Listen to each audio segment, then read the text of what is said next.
जय जिनेन्द्र। जैन क्षेत्र में आपका स्वागत है। ये कहानी है सेठ धन कीर्ति और उनके पुण्य कर्मों के फलों की। बहुत समय पहले की बात है। एक नगर में श्री गुणपाल नाम के एक सेठ थे जो बहुत ही धार्मिक और नेक विचार के थे। एक बार जब उनकी धर्मपत्नी गर्भवती थी, तब उन्हें अपनी पुत्री की जान की रक्षा के लिए किसी कारणवश नगर से बाहर जाना पड़ा और इसलिए उन्होंने अपनी धर्मपत्नी को अपने एक मित्र श्रीदत्त के घर रुकने को कहा। कुछ दिनों बाद एक मुनिराज श्रीदत्त के घर आए और उस गर्भवती स्त्री को देखकर आशीर्वाद दिया कि इसका पुत्र नगर में सबसे धनवान व्यक्ति होगा और वैभवशाली होगा। इस बात से श्रीदत्त को मन ही मन उस अजन्मे बालक से ईर्ष्या होने लगी और उसने योजना बनाई कि वो पैदा होते ही उस बालक को खत्म कर देगा। जन्म के पश्चात ही श्रीदत्त ने उस बालक को एक व्यक्ति को देकर कहा कि इसे मार दो। वह व्यक्ति मारने की इच्छा से उस बालक को जंगल की ओर लेकर तो गया, पर शायद उसकी भोली सी सूरत देखकर वह उसे मारने की हिम्मत नहीं जुटा पाया और इसलिए वो उसे जंगल में ही छोड़कर आ गया, ये सोचकर कि कोई ना कोई जंगली जानवर तो इसे मार ही देगा। परंतु भाग्यवश वहां इंद्रदत्त नाम के एक व्यापारी आए जो कि पुत्रहीन थे। जंगल में बालक को पड़ा देख उन्होंने उस बालक को ही अपना पुत्र बना लिया। अब अपने पुत्र होने की खुशी में इंद्रदत्त ने एक बहुत बड़ा उत्सव किया। लेकिन भाग्य का खेल तो देखिए, इंद्रदत्त असल में श्रीदत्त के रिश्तेदार निकले। उत्सव में श्रीदत्त भी आया और उस बालक को देखते ही पहचान गया। एक बार फिर उसने उस बालक को मारने की योजना बनाई और एक और व्यक्ति को देकर कहा कि इसे मार दो। इस व्यक्ति को भी शायद बालक पर दया आ गई और वह उसे एक नदी के किनारे छोड़कर चला गया। वहां नदी किनारे गोविंद नाम के एक ग्वाले को यह बालक मिला और उसने भी इसे अपने पुत्र की तरह अपना लिया और उसका पालन पोषण किया तथा उसे नाम दिया धन कीर्ति। समय बीता और धन कीर्ति बड़ा होता गया और अब वह 16 वर्ष का हो चुका था। लेकिन भाग्य ने एक बार फिर श्रीदत्त और धन कीर्ति को मिलाया। श्रीदत्त घी खरीदने गोविंद के पास आया और बातों ही बातों में उसे पता चला कि गोविंद का बेटा धन कीर्ति उनका अपना नहीं है तथा उन्हें नदी किनारे पड़ा मिला था। मन ही मन श्रीदत्त को लगा कि हो ना हो ये वही बालक है और इतने सालों बाद एक बार फिर श्रीदत्त ने धन कीर्ति को मारने का षड्यंत्र रचा। उसने धन कीर्ति से कहा कि उन्हें कुछ बहुत जरूरी सामान अपने घर भिजवाना है और साथ में एक पत्र देकर कहा कि यह पत्र मेरे बेटे महाबल को दे देना। दरअसल उस पत्र में लिखा था कि बेटा महाबल, इस लड़के को तुरंत ही मार देना। गोविंद ने अपने बेटे को श्रीदत्त का काम करने की आज्ञा दे दी और धन कीर्ति श्रीदत्त के घर की ओर चल पड़ा। रास्ते में विश्राम करने के लिए वह एक पेड़ की छांव में बैठा और सो गया। तभी वहां एक लड़की आई और पेड़ के नीचे सोते हुए धन कीर्ति को देखा तथा उसके गले में बंधे हुए उस पत्र को भी देखा। पत्र पढ़ने के बाद उस लड़की ने उस पत्र को बदल दिया और उसमें लिख दिया कि बेटा महाबल, तुरंत ही अपनी बहन की शादी इस लड़के से करा देना। धन कीर्ति जब श्रीदत्त के घर पहुंचा तो महाबल को सामान और वह पत्र दिया। पत्र पढ़ने के बाद अपने पिता की आज्ञा अनुसार उसने अपनी बहन की शादी धन कीर्ति से करा दी। बाद में जब श्रीदत्त को इस बात का पता चला तो उसके गुस्से और ईर्ष्या का कोई अंत नहीं था तथा उसने ठान लिया कि अब तो वह धन कीर्ति को मारकर ही रहेगा, चाहे उसके लिए उसकी बेटी विधवा ही क्यों ना हो जाए।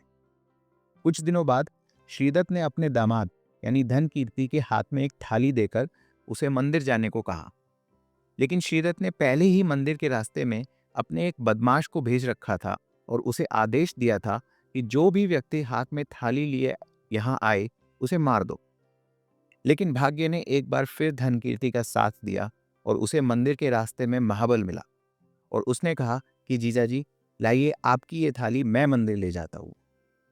आगे जब उस बदमाश ने महाबल के हाथ में थाली देखी तो उसने महाबल को ही मार दिया। श्रीदत्त और उसकी पत्नी को जब महाबल के मरने की सूचना मिली तो वो दोनों बहुत दुखी हुए। इस बार पुत्र की मृत्यु के दुख में आकर श्रीदत्त की पत्नी ने संकल्प किया कि वो धन कीर्ति को मार देगी। इसके लिए उसने कुछ काले और कुछ सफेद लड्डू बनाए। सफेद लड्डू में उसने विष मिला दिया। फिर वह अपनी पुत्री को बुलाकर उससे बोली कि सफेद लड्डू अपने पति को खिला देना और काले लड्डू अपने पिता को खिला देना। किंतु उसकी बेटी ने सोचा कि पिता को भी पति के समान अच्छे लड्डू ही देने चाहिए, और इसलिए उसने सफेद लड्डू पहले अपने पिता को खिला दिए और खाते ही श्रीदत्त की मृत्यु हो गई। अपने पति की मृत्यु की खबर सुन के श्रीदत्त की पत्नी ने अंततः धन कीर्ति के भाग्य और पुण्य कर्मों को माना तथा अपनी बेटी को आशीर्वाद देकर खुद भी सफेद लड्डू खाकर अपने प्राण त्याग दिए। क्योंकि श्रीदत्त का कोई परिजन नहीं था, उसका सारा व्यापार अब धन कीर्ति ने ही संभाला और खूब धन और कीर्ति कमाई। कर्मों का खेल देखिए, मुनिराज की वाणी आखिरकार सच साबित हो ही गई और धन कीर्ति नगर का सबसे धनवान व्यक्ति बन गया। जब धन कीर्ति का यश और नगरों में भी फैला, तब उसके माता पिता सेठ गुणपाल और उनकी पत्नी को भी उसके बारे में पता चला और वो भी धन कीर्ति के पास वापिस आ गए। धन कीर्ति अब अपने माता पिता और अपनी पत्नी के साथ बहुत ही सुखपूर्वक जीवन व्यतीत कर रहा था, किंतु एक प्रश्न उसके हृदय में हमेशा रहता था कि उसे ही क्यों बार बार जीवन दान मिला। एक बार जब नगर में एक मुनिराज आए तो धन कीर्ति उनके दर्शन के लिए गया तथा उन्हें अपनी सारी कहानी सुनाई और पूछा कि हे मुनिराज, आखिर मुझे ही क्यों बार बार जीवन दान मिला। तब मुनिराज ने अपने दिव्य ज्ञान की सहायता से धन कीर्ति से कहा कि ये तुम्हारे पिछले जन्म के कर्मों का फल है तथा उसे उसके पूर्व जन्म की कहानी सुनाई। मुनिराज ने कहा कि पूर्व जन्म में तुम मृगसेन नाम के एक धीवर यानी एक मछुआरे थे। मृगसेन का बहुत ही साधारण सा जीवन था। एक दिन जब नगर में मुनिराज आए तो अपने मित्रों के साथ मृगसेन भी उनके दर्शन के लिए गया। मुनिराज ने सभी को एक एक नियम लेने को कहा तथा उन्होंने मृगसेन से कहा कि जब भी तुम मछली पकड़ने जाओ तो जो भी पहली मछली पकड़ो उसे जीवन दान देना। मृगसेन ने मुनिराज का दिया हुआ नियम स्वीकार किया और दृढ़ संकल्प किया कि वो यह नियम अवश्य निभाएगा, और ये सोचकर वह अपने काम के लिए निकल गया। जब उसने पानी में जाल फेंका तो एक बड़ी सी मछली उसके जाल में फंसी, किंतु नियम अनुसार उसे अपनी पहली मछली को जीवन दान देना था, इसलिए उसने उस मछली पर एक निशानी लगाकर उसे छोड़ दिया।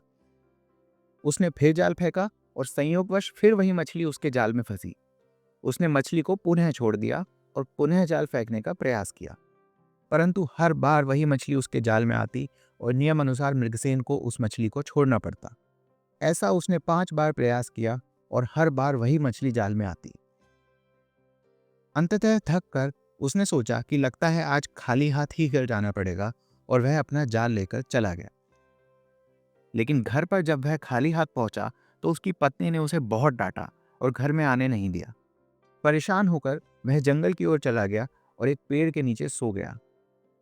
रात को सोते वक्त वहां एक सांप आया और उसने मृगसेन को काट लिया, जिसके कारण उसकी मृत्यु हो गई।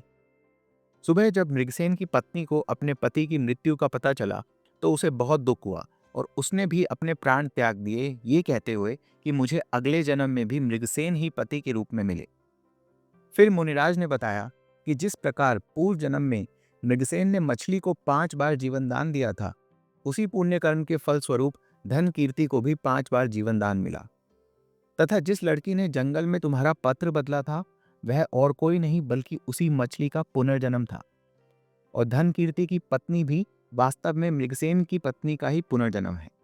मुनिराज से अपने पूर्व जन्म की कहानी और कर्मों के इस खेल को सुनकर धन कीर्ति के मन में वैराग्य आ गया और उन्होंने दीक्षा ग्रहण कर ली।